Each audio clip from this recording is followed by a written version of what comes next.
Halo Tribuners, kembali lagi dalam acara Go On Camp bersama saya Ilvan Fajar Nugroho. Dalam kesempatan kali ini saya akan berbincang dengan Ketua Karang Taruna Desa Tanjung Rejo, Bayan Kabupaten Purworejo, Mas Bagus Wijanarko. Bagaimana kabarnya Mas Ya, Bagus? Alhamdulillah Mas Ilvan baik hari ini. Alhamdulillah. Ini ngobrol Semoga sedikit. jenengan juga sehat. Iya, terima kasih Mas Bagus. Seperti yang diketahui ini kan Mas Bagus, Kabupaten Purworejo sempat mempunyai kasus corona tertinggi se-Jawa Tengah. Begitu Mas. Nah, Ya, menariknya ini Mas, ini kan Kabupaten Purworejo ini kan bisa dikatakan aktivitas sosialnya rendah dibandingkan dengan kota-kota besar lain di Jawa Tengah seperti misalnya Solo, Magelang, ataupun Semarang.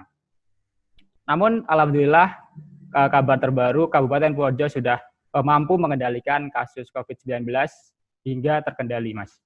Sekarang Purworejo juga sudah kabarnya sudah menerapkan kehidupan normal baru atau yang sering disebut sebagai new normal. Nah, ini menurut Mas Bagus. Menurut Mas Bagus, bagaimana sih Mas pengendalian COVID-19 di Purworejo khususnya, umumnya, kemudian di Desa Tanjung Rejo, Mas Bagus khususnya?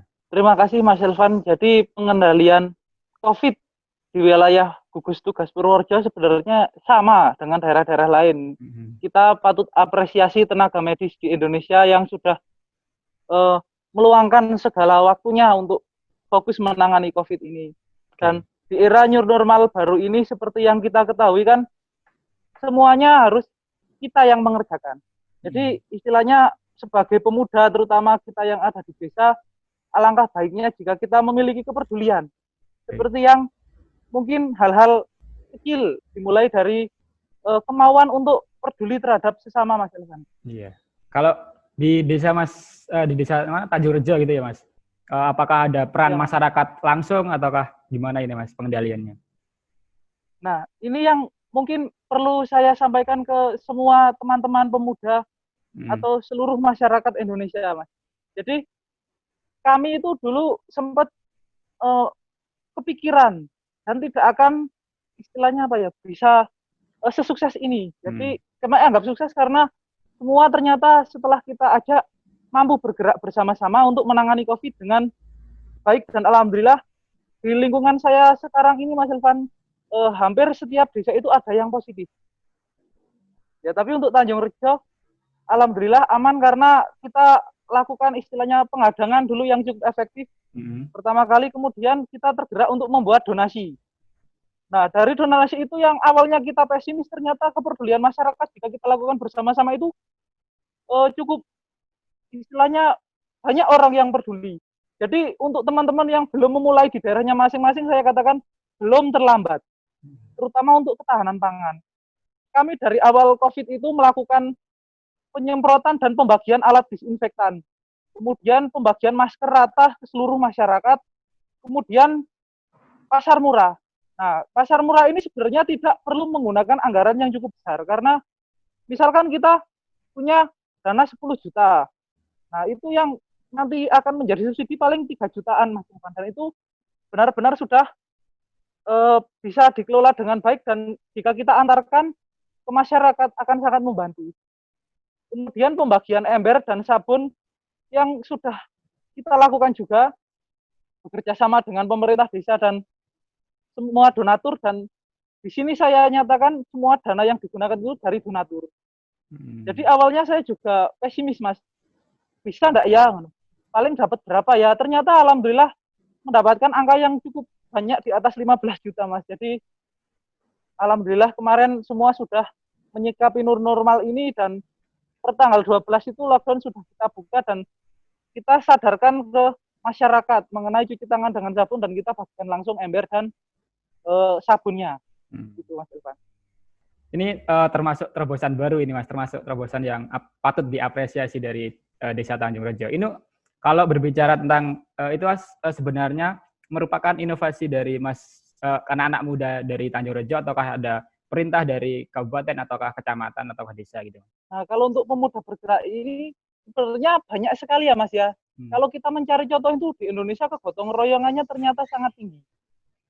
Kita lihat seperti kalau saya melihat di Instagram kemarin juga di sebuah desa di Temanggung itu Pak Ganjar juga survei ada yang membagikan simpel sih, misalkan kita punya hasil kebun kan seperti cabai itu.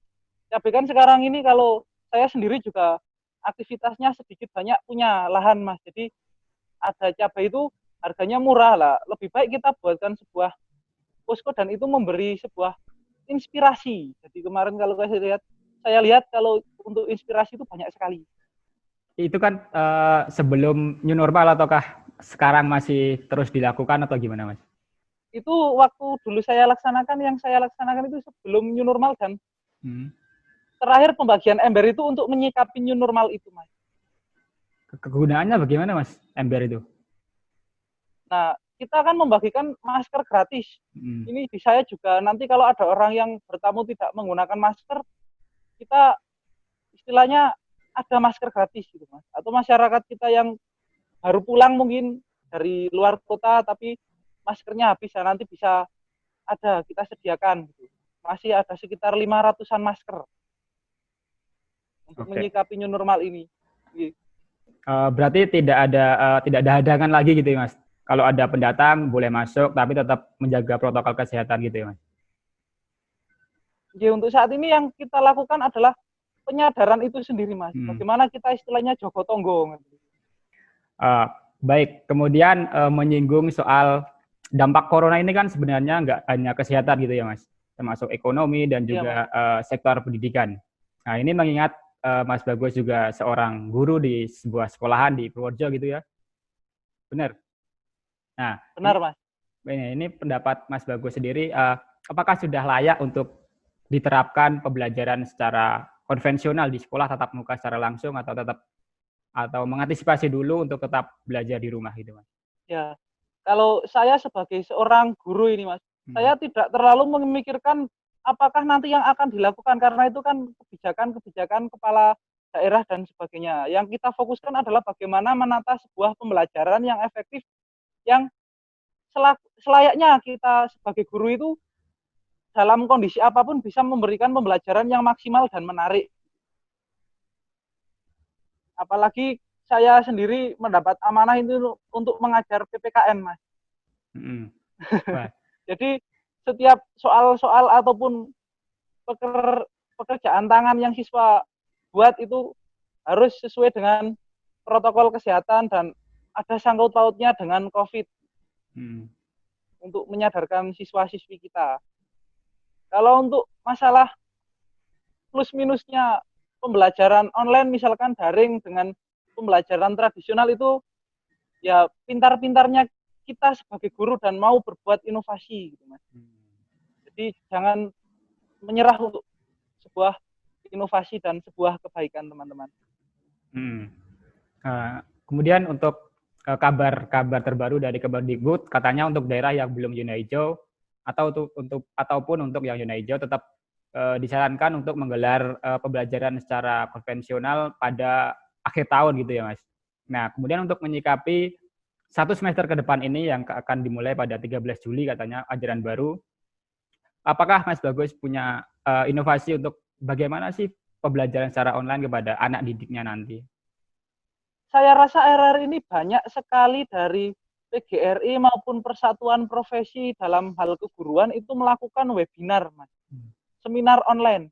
Nah, itu di situ banyak sekali membahas tentang bagaimana pendidikan efektifnya dilakukan, kemudian bagaimana pembelajaran di era pandemi. Ya, saya kira untuk guru-guru seluruh Indonesia bisalah menyimak hal-hal itu, karena hampir setiap hari saya itu melihat selebaran yang disebarkan untuk pendaftaran bagaimana seminar online itu, dan hasilnya cukup menarik, Mas. Maksudnya banyak membuat kita itu mendapatkan hal yang belum kita tahu gitu. Oh, ternyata begini pendidikan itu harus dilakukan seperti demikian gitu, Mas. Jadi sama-sama belajar untuk menyikapi suatu hal, jangan hanya mencari sebuah keburukan, karena di desa maupun di kota bahkan bernegara, Mas, itu berita-berita hoax sekarang itu sering sekali merambat lebih cepat. Jadi bagaimana tugas kita sebagai pemuda, misalnya saya di desa ini, jangan sampai berita-berita buruk lebih cepat menyebar ke masyarakat dan kita tutup dengan kebaikan-kebaikan. Jadi kita harus menggiring masyarakat ke dalam kehidupan yang nanti lebih istilahnya cerdas gitu Mas. Jangan sampai ada berita-berita yang di luar nalar. Ya, Kalau itu kan kalau sisi positif, kita tahu pasti ada kendala atau sisi negatifnya. Itu di khususnya dari Mas Bagus itu, apakah ada kendala dari murid yang mengadu ke Mas Bagus sendiri atau gimana, Mas? ya itu Mas. Untuk masalah pembelajaran ini kan mungkin yang kita sulit terapkan adalah bagaimana kedisiplinan. Sedangkan kalau pembelajaran di sekolah biasa kan kita mampu menerapkan hal-hal kedisiplinan itu benar-benar ketat gitu Mas. Misalkan bagaimana tugas itu harus diselesaikan dan bagaimana tanggung jawabnya, kemudian tidak tidak ada masalah-masalah terkait di luar sekolah gitu Mas. Jadi misalkan luar masalah-masalah tadi itu apa sih? Misalkan peran handphone atau laptop gitu loh. Sama orang tua, Mas. Anak-anak sekarang orang tua kan mungkin pengawasannya kalau di rumah tidak bisa ketat Mas, karena terbagi atau mungkin bahkan ada yang tanpa pengawasan. Nah, saran saya sebagai orang tua di rumah kita juga harus mengawasi putra putri kita Mas, karena takutnya nanti salah dalam melakukan pembelajaran online, apalagi salah memanfaatkan medianya gitu Mas. Itu yang menjadi momok terbesar kan. Misalkan kita pun di sekolah tradisional sama Bapak Ibu guru juga akan melakukan hal demikian, menjaga agar tidak menjadi sebuah kesalahan pembelajaran. Karena apapun metodenya kalau kita lakukan dengan setengah-setengah tidak akan pernah berhasil. Kemarin itu yang dikeluarkan surat keputusan Pak Bupati ada wajib masker. Jadi setiap orang di Purworejo itu apalagi melakukan aktivitas dalam kerumunan itu wajib menggunakan masker, Mas. Kalau tidak akan dilakukan denda dan ada hukuman-hukuman seperti push up dan lain-lain seperti yang banyak diberitakan sekarang ini. Berarti ada aturan, harus ada pengawasan gitu, Mas. Pengawasannya gimana itu, Mas? Itu dilakukan oleh pihak Satpol PP, Mas. Satpol PP dan bekerja sama dengan kepolisian juga itu melakukan patroli secara rutin di tempat-tempat terutama tempat keramaian. Begitu Mas Irfan. Oke, meskipun ada aturan begitu, meskipun tidak ada aturan juga tetap kita harus sadar diri, menjaga diri yang baik gitu ya Mas. Kalau ya, saran, Mas, karena sepengetahuan saya ini Mas, saya punya sebuah tetangga desa, itu sudah benar-benar positif dan susah sekali sembuhnya, sudah di PCR atau swab itu 4 kali Mas, belum sembuh sekarang. Itu kan kasihan sekali, diisolasi agak lama itu di Desa Kalimiru, Kecamatan Bayan, Kabupaten Purworejo. Itu sudah 4 kali diantarkan untuk periksa gitu. Dites masih positif Mas, ya kita doakan semoga Bapak tersebut cepat sembuh. Oke, amin Mas Bagus. Kalau saran terakhir ini Mas, saran dari Mas Bagus untuk masyarakat umum dan termasuk juga anak-anak didik Mas Bagus sendiri untuk menghadapi COVID dan new normal ini Mas. Ya, yang pertama saya nyatakan bahwa patuhi protokol kesehatan dan anjuran dari pemerintah karena itu merupakan sebuah hal yang memang efektif untuk menangkal virus corona atau COVID-19.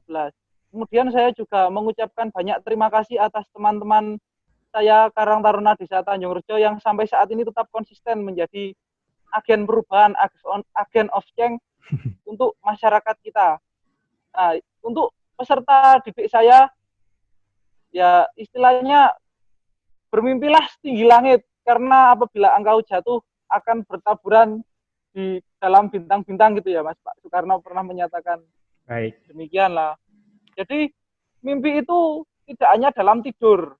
Mulailah kejar mimpimu ketika bangun tidur dan lakukanlah atau kerjakanlah tugas tepat waktu tanpa alasan apapun, karena setiap sekali kebohongan itu akan memunculkan kebohongan-kebohongan selanjutnya. Betul, tepat sekali. Seperti seorang puitis banget ini Mas Bagus, seorang guru PKN tapi tetap juga bisa gitu ya. Ya, jika ada 10 pemuda yang ingin melakukan perubahan untuk Indonesia agar lebih baik, maka pastikanlah saya salah satunya, Mas Ilvan. Dan jika hanya ada 5 pemuda yang ingin melakukan perubahan agar Indonesia lebih baik, maka pastikanlah saya salah satunya. Dan jika hanya ada 1 pemuda yang ingin membuat Indonesia tersenyum dan tertawa berbahagia kembali tanpa terhalang masker, maka pastikanlah saya satu-satunya. Bagus sekali. Boleh dikutip Mas Adi? Boleh dikutip ya Mas? Monggo. Mungkin itu sedikit perbincangan dengan Ketua Karang Taruna Desa Tanjung Rejo, Kabupaten Purworejo. Nanti kalau ada waktu lain kita berbincang lagi Mas, tanpa ada Zoom, kita tatap langsung gitu ya Mas. Semoga Mas. Oke, terima. Semoga bisa kembali normal Mas. Amin. Benar-benar normal. Amin. Selamat sore Mas. Terima kasih. Selamat sore Mas Irfan, terima kasih. Jaga kesehatan selalu. Siap. Terima kasih sudah nonton. Jangan lupa like, subscribe, dan share ya.